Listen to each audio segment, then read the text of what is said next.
A Lebanon County woman received some news she never expected to hear. At the time, Erin Coombe was 28 years old. Here's her journey. We went to Bethany Beach in the middle of June of this year. Probably one of the first trips that we've taken in a very long time that we were really, really excited about.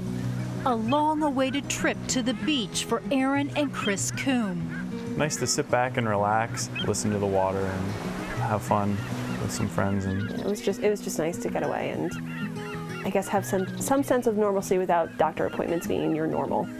Doctor's appointments became Erin's normal 3 years ago. My husband and I were down visiting my parents in North Carolina for Christmas, and we were having a glass of wine over dinner, and I felt a burning sensation right around here below my neck, and I felt a lump there, and it wasn't there before, so I was a little curious as to what it was.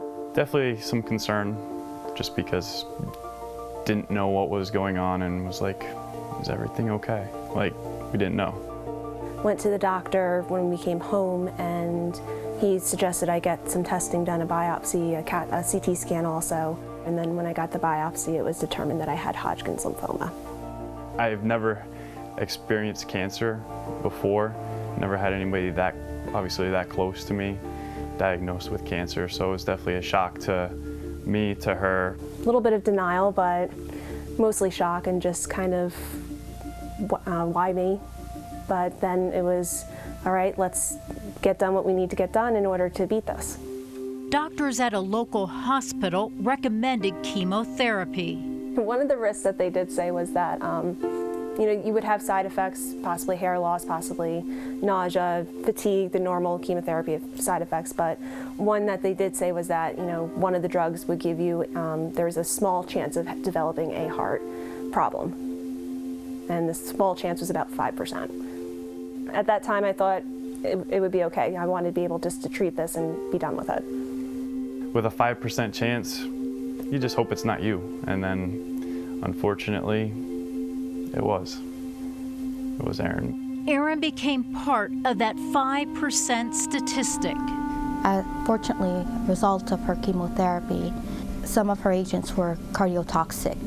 And basically what that means is that they damage the heart muscles. So I saw a cardiologist, and he did put me on some medication just to help with that because he saw that it was the beginning of congestive heart failure. While doctors monitored her heart, oncologists continued to treat the cancer. Throughout 2015, I had to go through a few more different chemotherapies because previous ones didn't work, and unfortunately things got worse for my organs. My heart was failing more, my lungs were filling up with fluid, I was getting short of breath. It was really tough for her to move around as far as walking. I'm short of breath all the time. And then she just wasn't feeling right in January. Erin ended up in the emergency room. She was quickly taken to the Heart and Vascular Intensive Care Unit. So this is Erin's initial x-ray on presentation when she presented with cardiogenic shock. And what you can see is a very big heart and a lot of fluid around her lung tissue. I was diagnosed with Legionnaire's disease, which is a very rare form of pneumonia.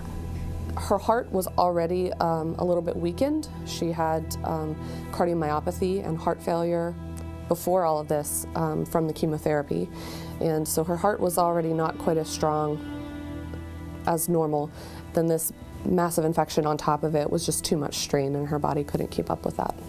Doctors knew Erin needed additional support. The last thing I remember is the doctor saying that they would have to intubate me, and I said, I don't care what you need to do to save my life.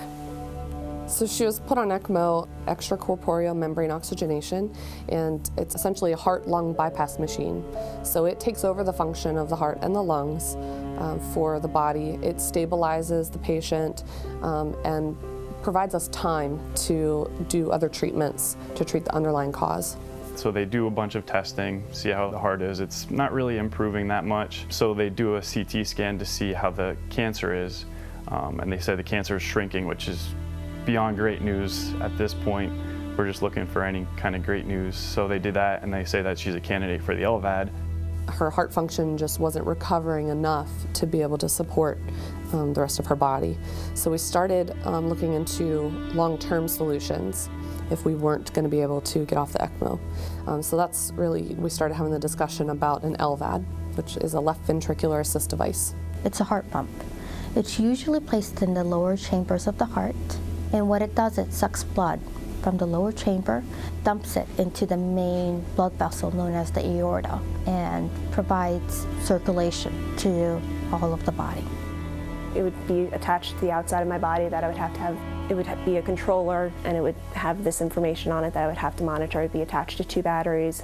I would have to change the batteries frequently when they got lower and charge them. And at this point, I'm like, all right, I've learned what an ECMO machine is and what an LVAD machine is.